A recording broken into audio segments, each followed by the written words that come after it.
And welcome to the Translation Capsules, free online talks between translation and interpreting specialists and members of the Department of Translation, Interpreting and Applied Languages of the Universitat de Vic, Universitat Central de Catalunya.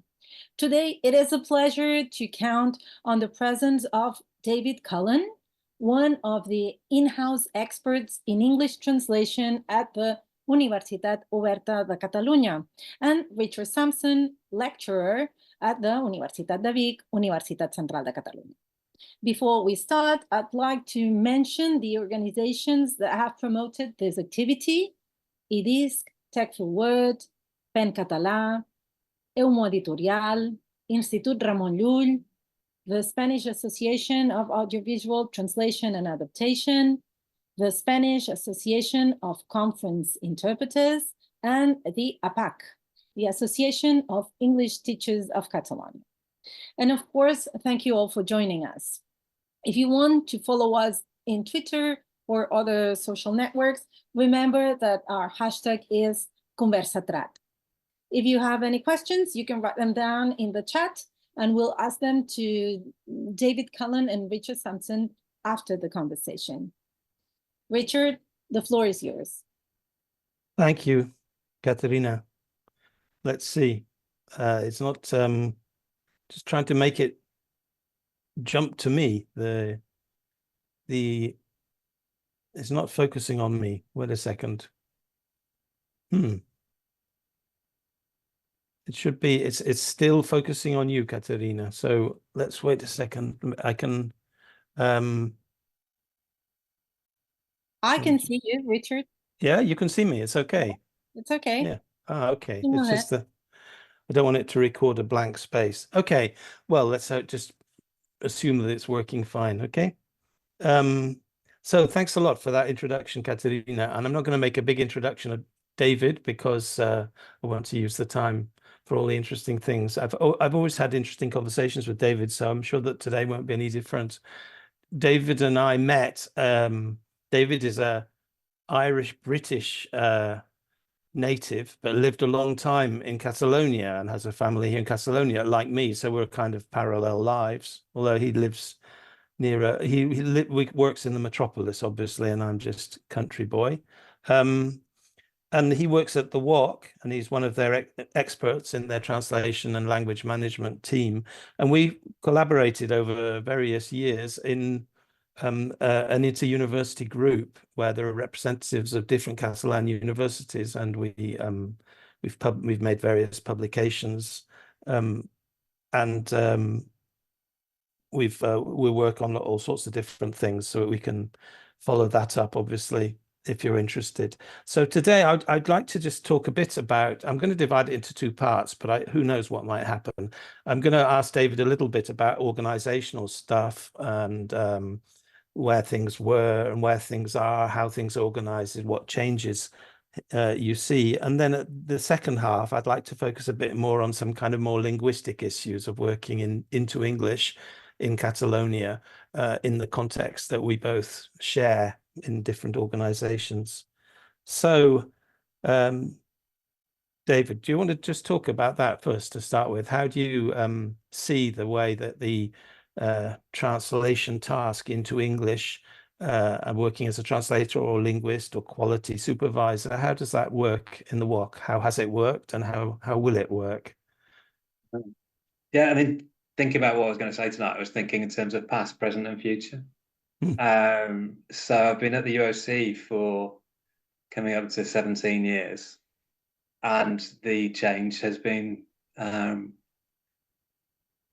impressive, really. It was because thinking back to my first day, I was alone in the language service as the English specialist. They had a crack team of Catalan and Spanish specialists, but back in 2007, they realised that there was a growing need for English, and it's a growing need that's grown, but exponentially so, to the point where now we have to outsource virtually all of our work to an agency. Well, two agencies, in fact.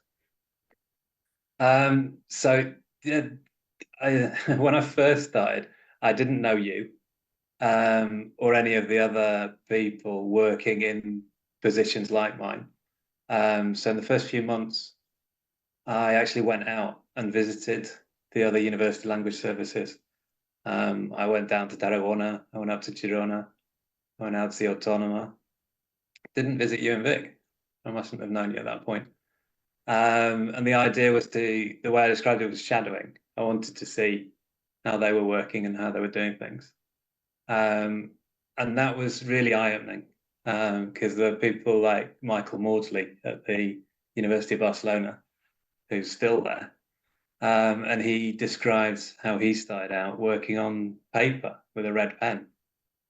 So receiving manuscripts, working on them, editing them with a red pen and sending them back in the post.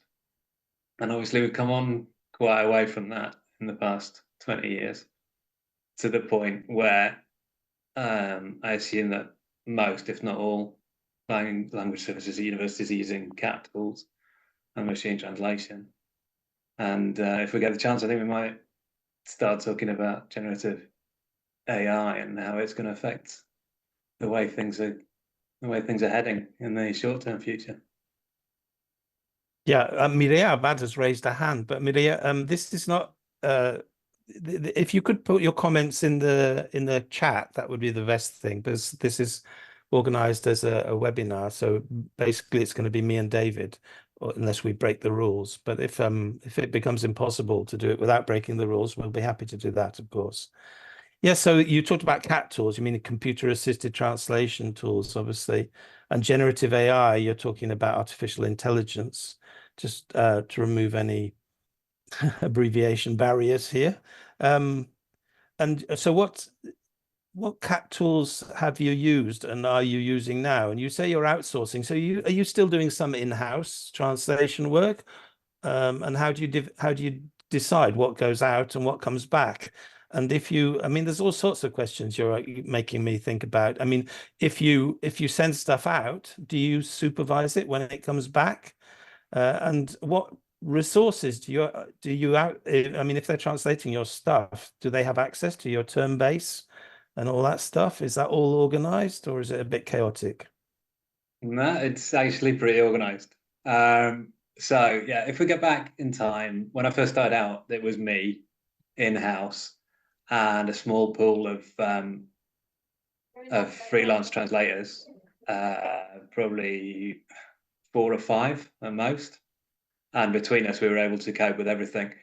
We weren't using any sort of tech at that point. It was just sending them the Word doc and they'd send back the translation.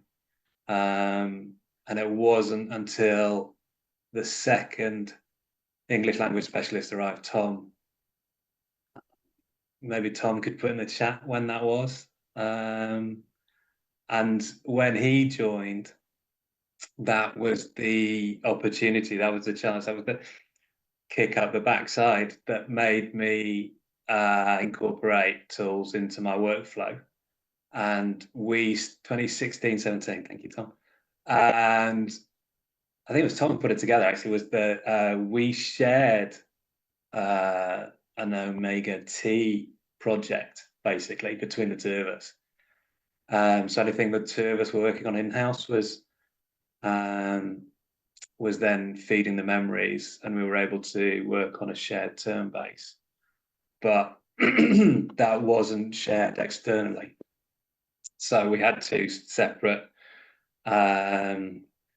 systems, because by that point we'd reached the point where the volume of work on the one hand, and the legal office at the UOC had told us that we could no longer work directly with freelancers. We had to put the contract out to tender.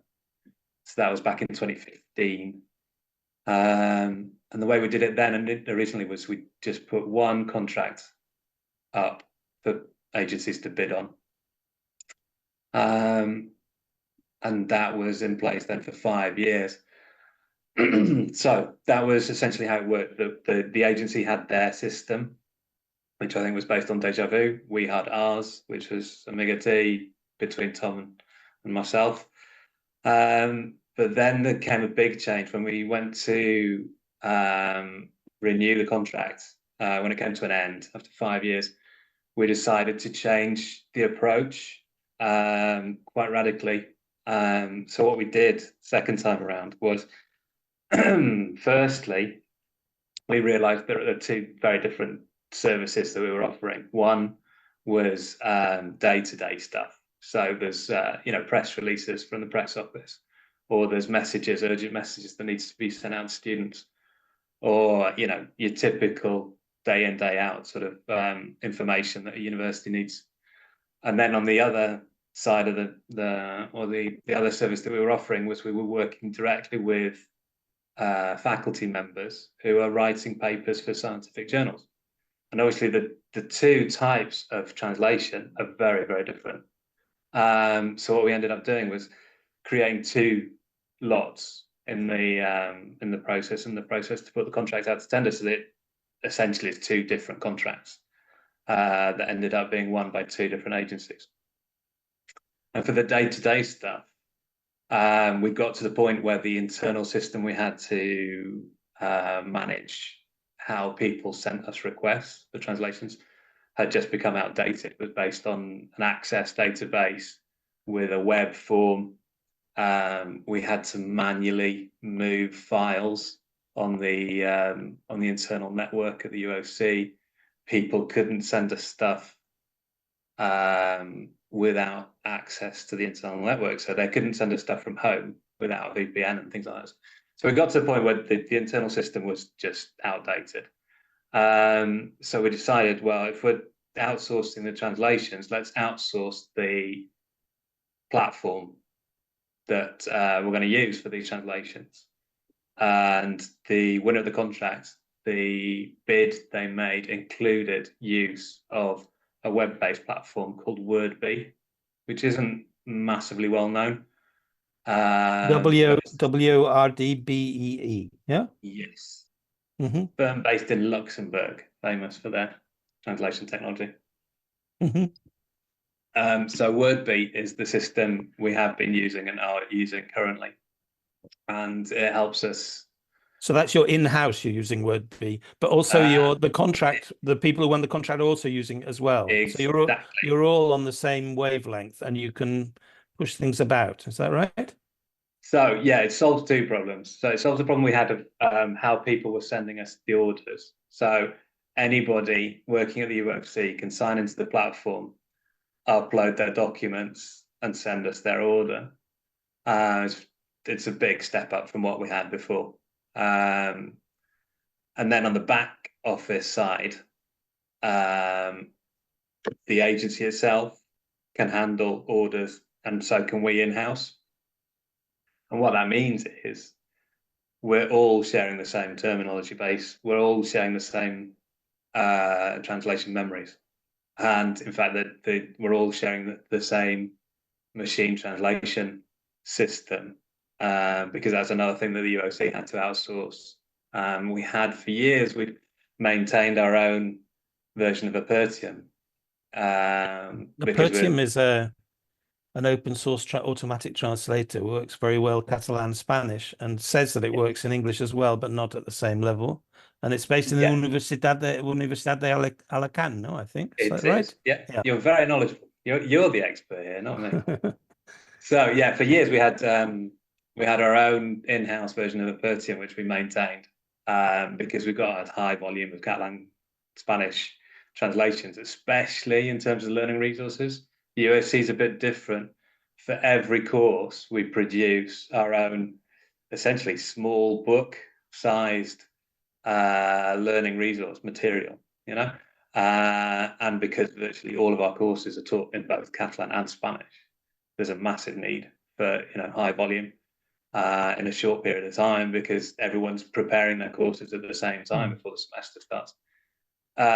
So we had our own version of Apertium, but I want to say around, can't have been 2015, but in the last 10 years or so, that got outsourced as well to a tiny little company called Transperfect. So it got outsourced to one of the world's leading LSPs.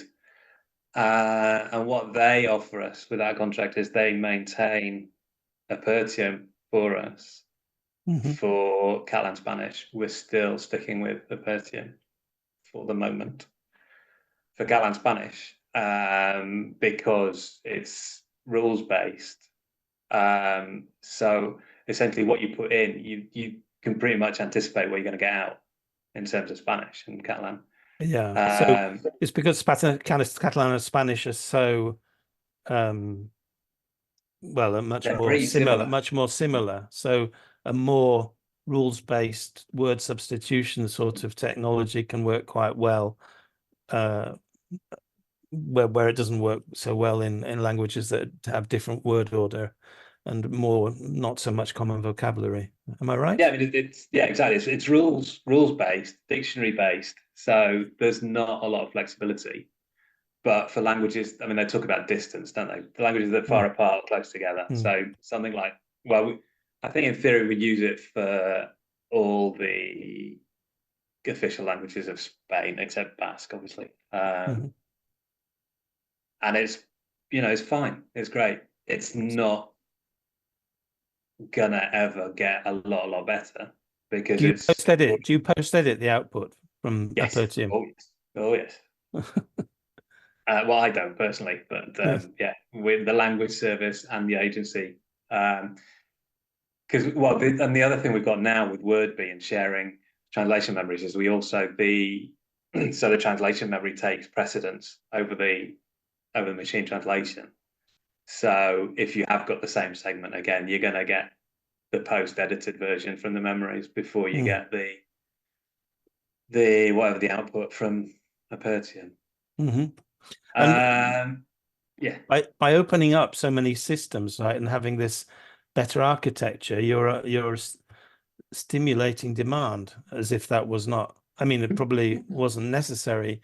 It's one of the things I find most difficult working in translation in the university is to get a good level of client satisfaction, because they're always in a hurry. The volume of translation is always massively more than we can take on, and the priorities, obviously individual priorities, are not necessarily the same as the institution's priorities. So do you get a sense of frustration, or do you think you're getting a growing satisfaction, and this is all like heading towards a more kind of sustainable model that meets the requirements of the institution? That's a really interesting point, and I don't think I've got the data that I'd need to give you a full and honest answer. And I think, what I'd really like in terms of, because we don't systematically ask for people's opinions about what we're doing. Anecdotally, we know that people respect our work, but there's no hard and fast data on the levels of satisfaction. So you make me think that maybe we should do that, or maybe not. But I think, But is your team going to grow again? You've got some interesting things you're using. Some you've used in the past, and you're still using some open source software, which may the original reason for using it might have been to push costs down or contain costs. No, I don't know if that's true. The idea was to use open source software. Back in the day, the UOC was a champion of open source software. Yeah. The language service, when I started, we had our own team of computer whiz kids. Well, not kids because they were grown up. We had a serious team. I was gonna say Tony Oliver wasn't actually. He's a member of faculty here at the USC. Yeah, he's a colleague of the translation course that I teach on. Yeah. There's an interesting. I'm not sure if it's an anecdote, but I started as a translator basically because I failed as an English teacher and was looking for an out, looking for a way out. And I actually managed to get a job at a translation agency. To this day, I don't know why they hired me, but they did. And at that translation agency back in 2000, the early 2000s, I met Tony Oliver and Kim Murray. Kim, who did go on to work in the language service at USC, who's now at the BSC, the Barcelona Supercomputing Center. Mhm. And so when I first started working in the language service, there was this, it was like a corridor down the middle of the office. And on one side you had the linguists, and on the other side you had the IT team. And they were the ones working on stuff like, you know, the maintenance of Perpetuum. We worked with TermCat on an automatic tool to detect new terms published in journals. So what I was doing, it was downloading open source journals published in Catalan, which the USC at that time had a few, automatically going through the terminology and detecting if these terms appeared in TermCat's database. Unfortunately, as the years have gone on, that team has disappeared and gone off to do other things,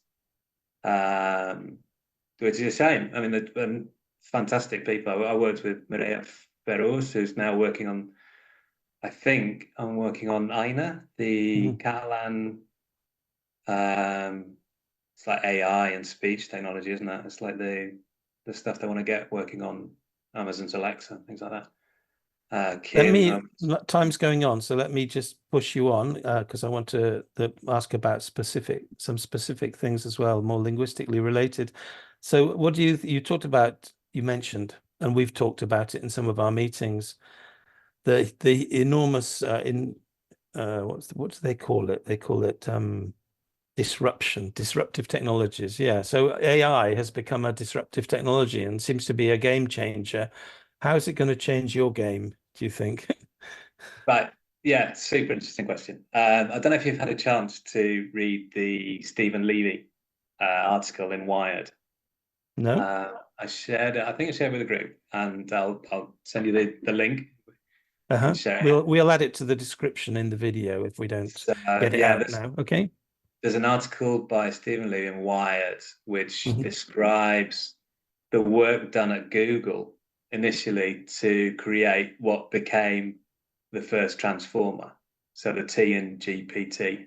So it's one of those famous, you know, stories of someone walking down a corridor in Silicon Valley, bumping into the right people at the right time. But the core of that team, I think there were 6 of them, and I want to say 4 or 5 of them were working on Google Translate. And that really doesn't surprise me. It really doesn't surprise me that the seed that went on to become ChatGPT should be Google Translate. Because it's a really complicated technology. It's a really difficult problem. Translation from the outside, I think people get the idea that it's like a photocopier. You know, you put your original on top, you press the button, and the machine churns out your translation. And they don't grasp the complexity involved, I think. A, in their own language, and then B, in attempting to convert that into another language. So I think, yeah, the transformer model in GPTs are really, really interesting. Obviously going to take us in new directions. But I don't think they're going to solve this problem. And the reason I say that, I was watching your session with, well, not yours, but the Tradiling Capsula with Marina Sanchez from Unbabel. And, you know, she's an expert in this particular field. And she was still, you know, unsure as to how it's going to work out and how do you take this technology and make it useful in terms of large scale translation technologies? Because there are 2 things that come to mind. Firstly, I think the real problem is that translation is not, there's no one right answer. You can give one source sentence to 5 translators and get 5 different valid, excellent translations. So how do you make a machine decide of the billions of possibilities? Well, you can give the same sentence to ChatGPT 5 times and it'll give you 5 different answers as well. Yes. So how do I as a user interpret that? How do I use that? How is that useful to me? If I don't have the sensibility or the grasp of both languages. How am I going to be able to take this and make it a meaningful technology, a useful way of working? How's it going to leverage what I'm doing? So that to me is you know, one part of the problem that maybe, I mean, I don't know how you solve that. But then the other side is the way that translation technologies have worked to date, essentially, is segmentation. So if you're going to take a text and break it up into small bits, how do you make that work with a transformer model? The transformer model doesn't care about segments. You know, it's going to take the whole text, it's going to process it, and it's going to create its output in terms of, you know, that data as a global whole. It's not going to take it as a segment, and definitely not going to relate segment 1 with segment 3. It's going to take 1, 2, and 3 all together. So how do we bring that technology and make it work in terms of what we have right now in terms of CAT, you know, computer assisted translation tools? And it occurs to me, you know, right now there are probably 2 things we could do with it, which would be to pre-edit and post-edit. You know, you could ask ChatGPT to prepare the text for me. So get rid of all the errors, get rid of all the typos, make sure, get the punctuation right. Yeah. Well, I mean, yeah, I mean, anything. I mean, you can get it to pre-edit in terms of, you know, they haven't quite got the terminology right. That's not how we describe that particular position at our university. You know, pre-edit everything from it, and then post-edit the result of a machine translation, the NMT. You know, the neural machine translation is probably still valid in that context. But like I said before, in the photocopier, I do feel there has been a paradigm shift, but the paradigm shift isn't necessarily in terms of technology. I think it's in terms of the way people view this technology, the way I don't know why, but they trust it. They've taken it on board in a way that Google Translate never reached. There was always, I remember every 5 years, there was this idea that Google Translate had suddenly made the great leap and now was, you know, as good as a human translator. And it would come, you know, there'd be one article in the New York Times and there'd be one article, you know, in the Washington Post, and that would be it. But in terms of ChatGPT, it's everywhere. It's on the nightly news, you know, people don't see it in the same way as they see other software. They see it as something else. And that to me is, I think that's what's going to have the impact on the industry. I think it's this change in the way people view the tool, and the way they believe it's going to work for them, rather than the way it will actually work for them. Okay, let's move on. I think we could talk about this all night. Yeah, so we'll have to leave that for a moment. And but it's a very interesting what you said about using AI to pre-edit and post-edit, so to sort of polish up, but leaving the core strategies of translation, which respects the structure and order of the original text, leaving that in the hands of the systems we already have. I mean, if we don't do that, what do we do with translation memory? Has translation memory as a useful resource? Has that come to an end? Well, I don't know. Yeah, I don't know, because the problem is that none of these systems are intelligent, are they? Really.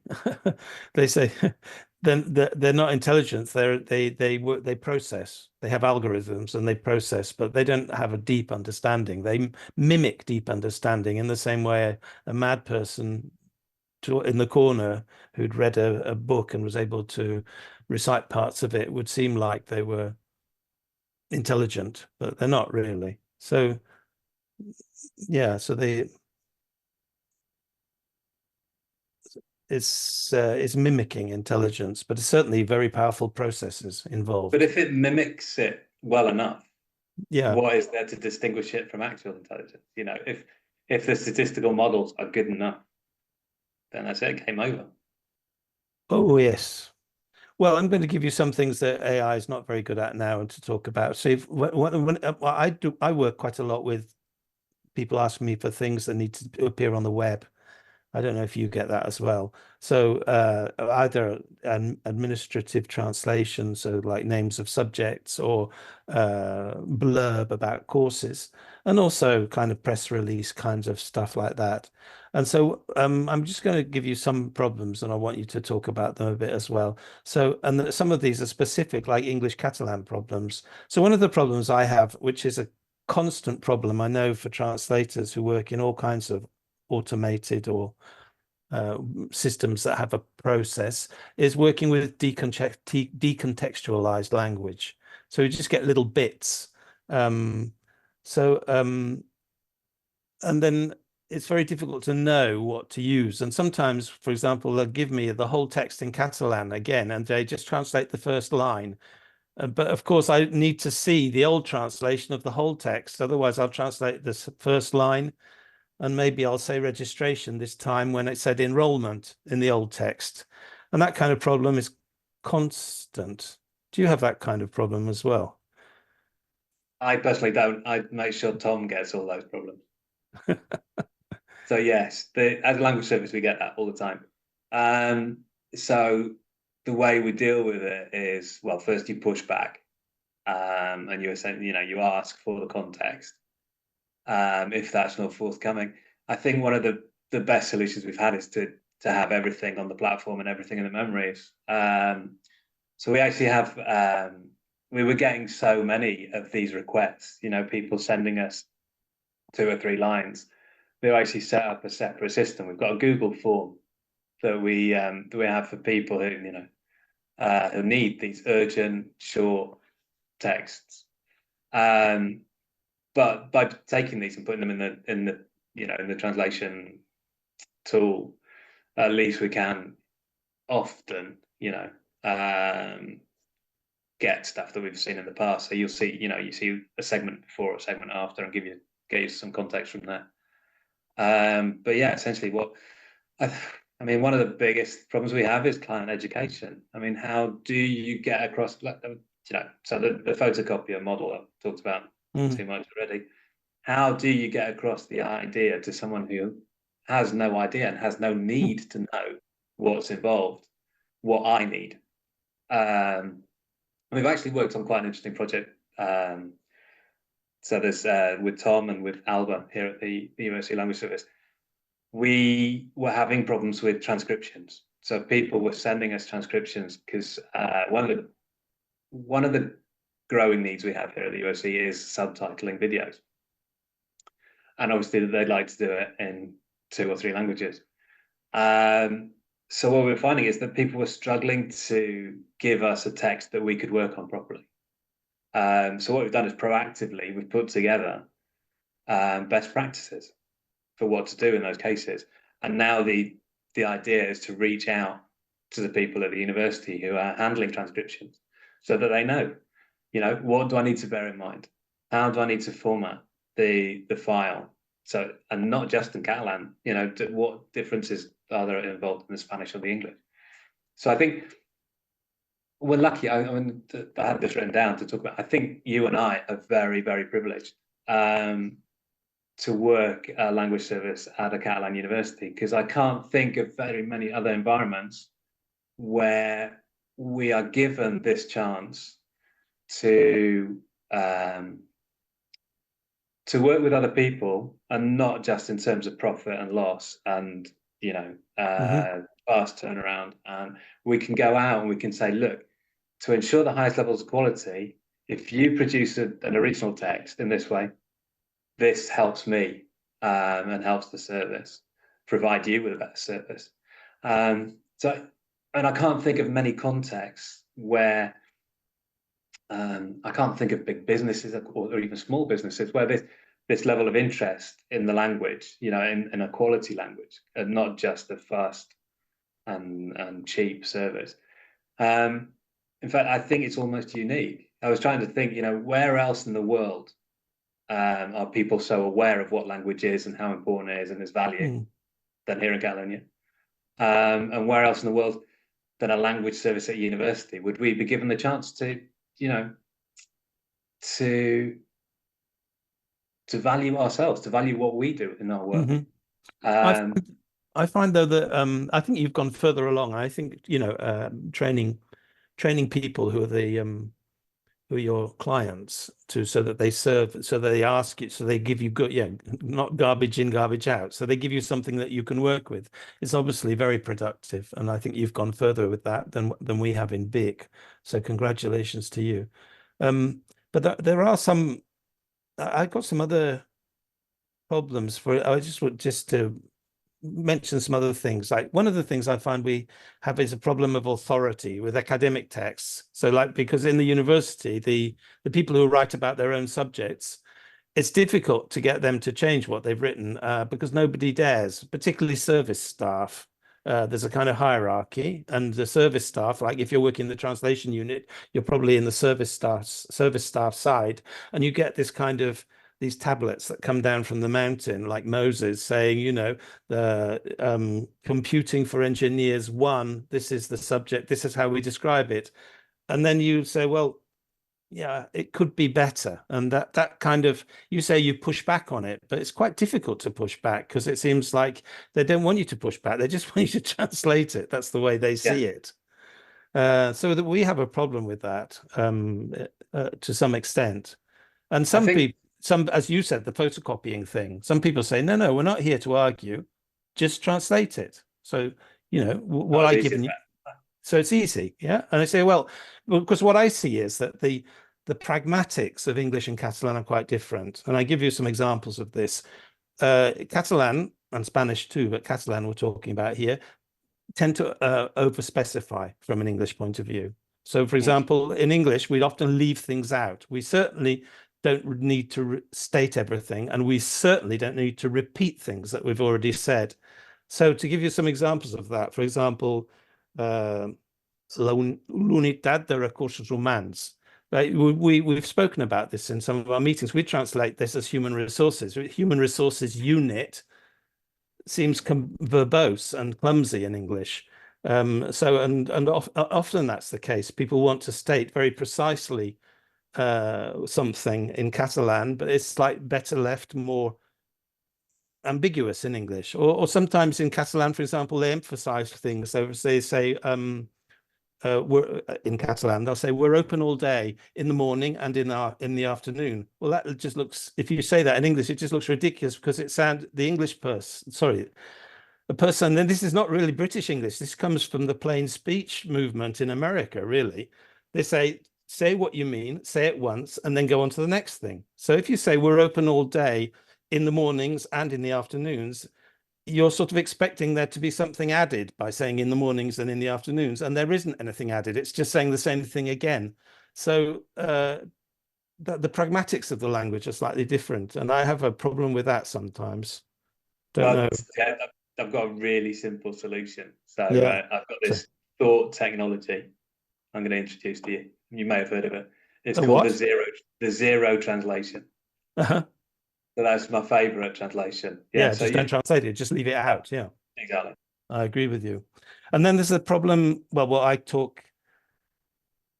Yeah, because we sometimes have too much formal language. So that comes back to the plain speech thing again. We have formal language, and in this Catalan tradition, a more formal text is more prestigious because it takes a certain level of education to be able to write long sentences with many subclauses.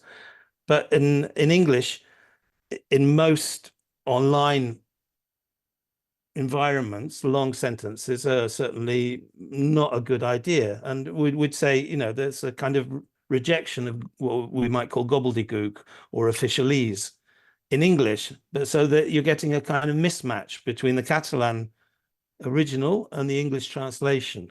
But then who's aware of that?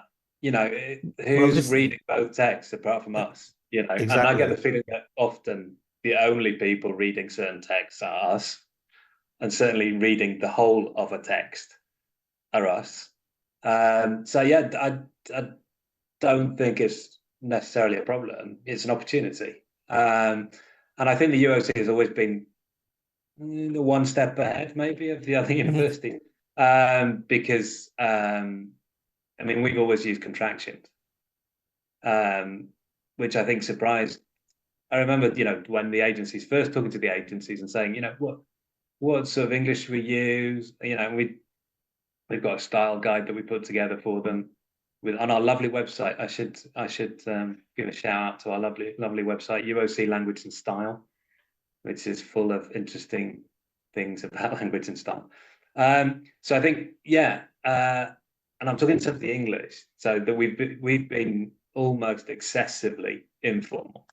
But strangely, or maybe there was something we should have realized was going to happen anyway, the Catalan is now catching up. Well, yes, I see that. One of the places I see it most, of course, and I see it, well, is in terms of the question of impersonalization. So you get a lot of texts about the university that are written in third person in Catalan, la UOC fa això, la UOC fa l'altre, and in English, that looks very suspicious because you're actually writing about yourself. So you want to be saying we very early. And we even have the same problem in transactional texts. For example, talking to students, saying what the conditions are from registering, and saying the students that want to register on this master's course must fulfill these things. But actually, the only person who's going to read that page is the person who's doing it. So it should say you. But the original in Catalan hardly ever says you in Catalan. I don't know if you have that issue. Do you have that issue too? Absolutely. And I'm thinking, I'm sure we've fallen down the student hole that you've just described often. But we look to avoid it. We look to make the text as informal and as easy to read as possible. We're not translating the Catalan. We're writing an English text to be read in English. And I think that's one of the first things, as a translator, is that one of those big steps you can make is to realize that they always talk about respecting the author's voice.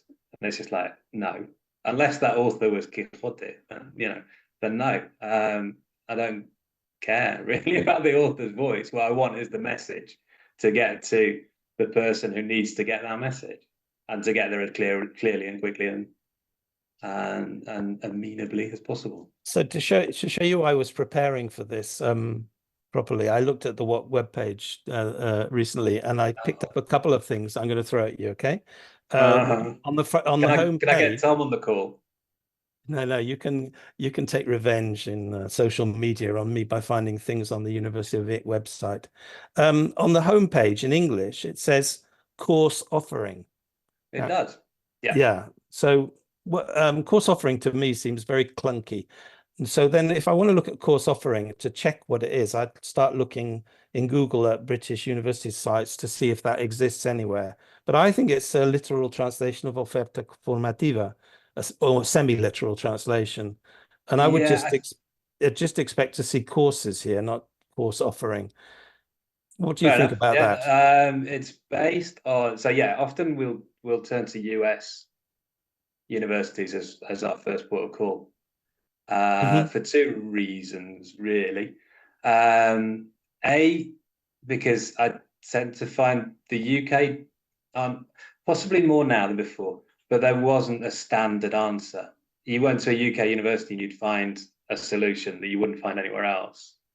Whereas in the States, they generally have like one fixed term that, especially, I've been doing research recently into the University of California's system, because we've always had a problem in terms of how we deal with the categories of professorate. So how do you describe the different levels of the members of faculty?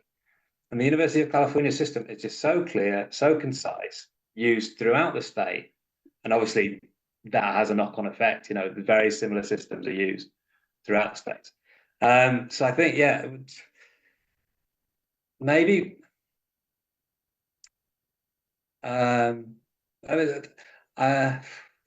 course offering, I don't know. I don't think it's the bad. Well, I apologize. Barnaby says in the chat that I've been unfair. I think unfair is not right. Maybe I've been impolite. No. I'm sure I can find similar debatable things in the University of Vic webpage. But it is a considered choice. It's not. I'm sure it is. It's not. It's not. Yeah, we've put thought into it. Well, I have. I won't get Tom involved in this. Poor Yeah, Tom. well, yeah. Great. Well, we are getting near the end, and we've got some comments in the chat, I think, that we'd want to see as well. I think that, yeah, I mean, this I is see really interesting. Someone's mentioned academic writing. We really haven't touched on that, but I mean, that's a whole nother world. A really interesting one as well. A But we've had, whole nother world. You're going to yeah. I mean, a whole nother world. articles. I've got a feeling that generative AI is going to have a bigger impact in research and academic writing than maybe in anywhere else. Just because it's so formulaic. You know, you've got your IMRAD article and you need to fill in your data. IMRAD, want to say what that is? So Introduction, generally speaking, methodology, yeah. The research articles are divided into 5 sections: introduction, methods. Oh no, it's 4 sections. Mm-hmm. And results, analysis, and discussion. Yeah. So it's perfect for generative AI because there's lots of text to feed on, so it knows exactly what they look like. There's lots of similar text because in a specific field, people are working on very similar problems with slight differences. But essentially, the article is the same. You know, it's this is what we did. This is how we did it. These are the results. This is what we think. And they tend to use very similar sort of language. So yeah, I mean, there are already studies out there, you know, on how many papers are being written or co-written by generative AI. But then as a counterpoint to that, both Tom and I have had really interesting experiences working alongside authors here at the UOC, and forming part of the writing team essentially. And you get to provide language advice without correcting people. You're not correcting them. You're working with them to produce an end product that everybody wants to be as good as possible. And that is really satisfying. It's really seeing the end product and getting something published is one of the best outcomes we get. One of the biggest satisfactions maybe from the job. Yeah. Well, I think that you are a benchmark for quality and for innovation and for forward-looking work. So I'm full of admiration for what you've done. I think that this is a very difficult area to work in. It's because it's changing, because expectations are sometimes not very well informed, because there are so many new opportunities as well and new ways of working. So there's a lot going on. We just covered a small fraction of the things I wanted to cover. I'm sure. Did we miss out any big things that you wanted to cover? Have you got anything on your bit of paper there? Yeah, I wanted to know more about how you got into translation. Yeah.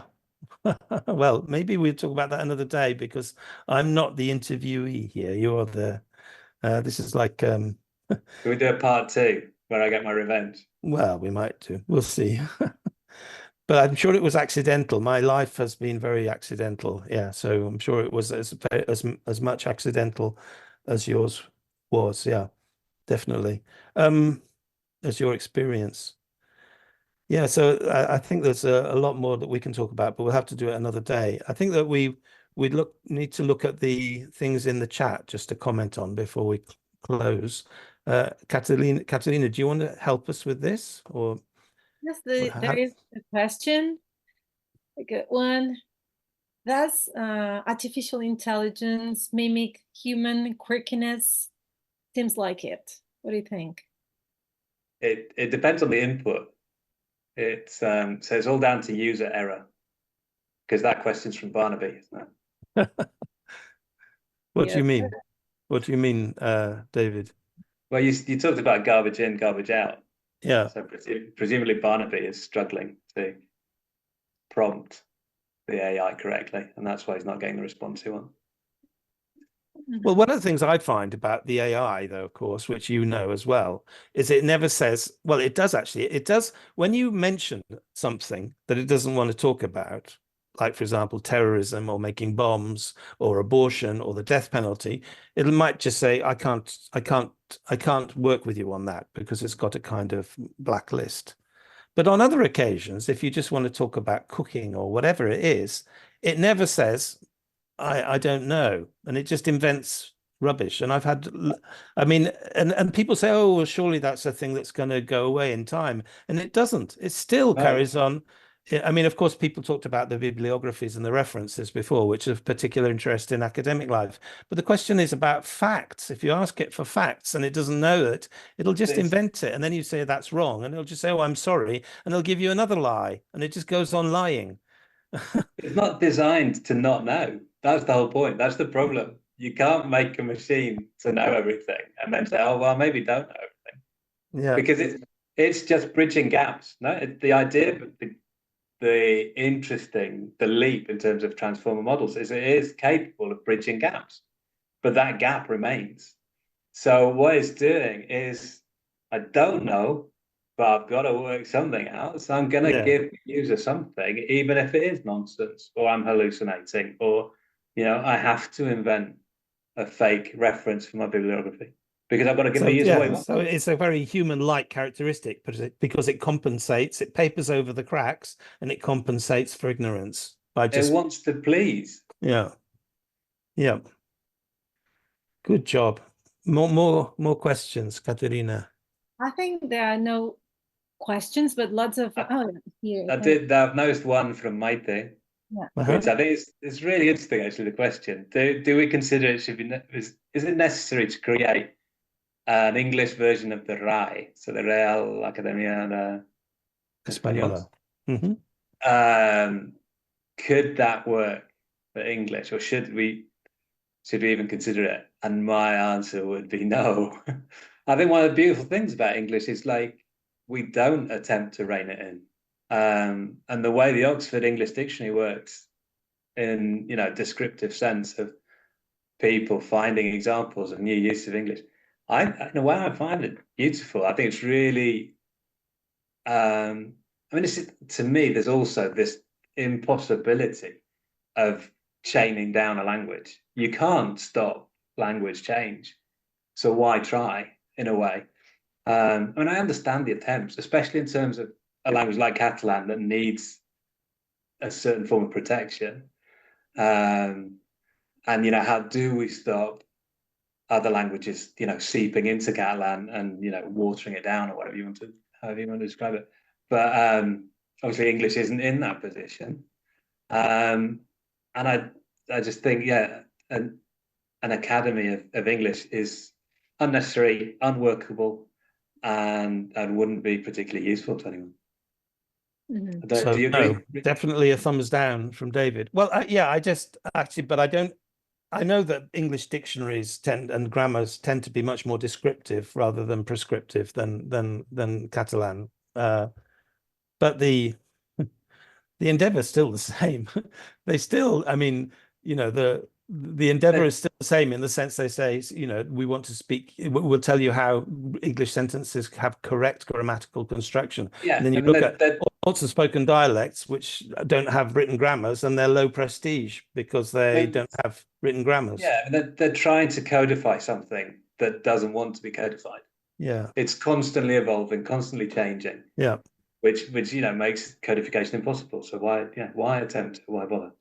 I think that I agree with you, but not because of the linguistic or socio-linguistic nature of language, which I totally agree about, but because of the political ramifications of these Real Academias, the fact that they are almost a branch of government, and I think that's putting language totally in the wrong wrong area. It's creating a hierarchy of language users, which you don't need to do. You don't.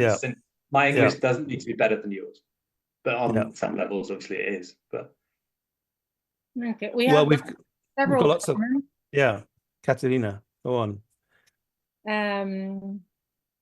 More comments than questions. Fiona says these problems are solved through our nomenclature plus. Yeah, she said that when I said that I sometimes didn't know whether to write registration or enrollment. Yeah, and I definitely agree with Fiona about that. Yeah, a good term base or nomenclature obviously gets you through a lot of problems. And Definitely. subtitling and also voiceovers, text not written or being spoken. Academic writing, concerning academic writing, establish relations as authors, editors. Yeah, that's a really good point. And actually, in the past, I've tried to push for it, and instead of marketing our services as editing, to try and create the system they have in the States, where they have language labs. You know, where you come in and you work on someone's text. Like I said before about the experience you have working alongside authors. I'd like to. I mean, it's just not possible because we don't have the resources. We don't have enough people. We don't have enough money to do it. But that is the way I'd want to do it. How would it work? How would it work, David? Sorry. So instead of author A sending me their paper and saying, I need you to go over this and make sure it's, valid English for the journal, I would say, no, author A, come down to the office. We sit together for however long it takes, an hour, 2 hours, several sessions, and we work together on your paper. And we don't just look at it in terms of correct spelling. Yeah, not product. You do the process together. Yeah, not just product. Yeah, and so the idea is empowering that person to then go off and do their own work independently. But as I say, it's not feasible in terms of in terms of the university system here in Catalonia. We don't have that level of funding to do that. Much as I'd love to be able to do that. That to me would be great. Fiona also says that not to mention the constant mention of laws and royal decrees. That was the zero translation. Yeah, if I could zero translate all the mentions of royal decrees or organic laws, I happily would. It says, I agree with Richard, but I think that we have to embrace international English more than just the UK. Someone agrees with Richard? What? No. Half agrees. Half agrees. Right. Okay. Well, yeah, it's interesting because you said that you use US sources to model on. And in Vic, we use UK sources more to model on. So we use British spelling generally. And we sort of fudged it and we went with Oxford spelling. So British essentially, but organisation with a Z. Yeah. Back in the day, because that's what the EU did and what the UN still does. But yeah, I mean, we use British English essentially because there are more British translators available than US. But getting back to the US UK thing, one of the things that made me lean in that direction was Warwick. The University of Warwick uses US, does it? Does it use US? Not US English, but US terminology. Yeah. So Warwick is sort of like, I think, one of the more forward-thinking universities in the UK. Hopefully will lead the way. I'll be right there behind them. With a very active pro-Palestinian encampment at the moment. I just like all the forward-thinking universities. Yeah, maybe we'll have to. No, yeah, that's it. Maybe we're going to have to bring this to a close, Katerina. We've been going for an hour. Yeah, I think so. We might have to arrange a part two. We've got lots and lots of things have come up, and we've dealt with them too superficially, I'm sure. For part two, we reverse the roles. No, or maybe we'll talk to some of the other interesting people, colleagues that have colleagues in the inter-university English language quality group that have some of them whom are here, and I thank them for coming along and making such interesting contributions. I'm sure that a conversation with them online would also be something we should look at in the future. Great stuff. Well, Richard, before I forget, thank you very much indeed. I feel very privileged to be here. Thank you very much for the invite. Thanks for coming. Yeah, thanks for coming. Okay, Katerina, do you want to draw down the Thank you, David. Thank you, Richard. It's been a very interesting conversation. We couldn't even go through all the comments. It was the last capsule of the season, but we hope to see you again next season. Thank you all for attending, and see you all very soon.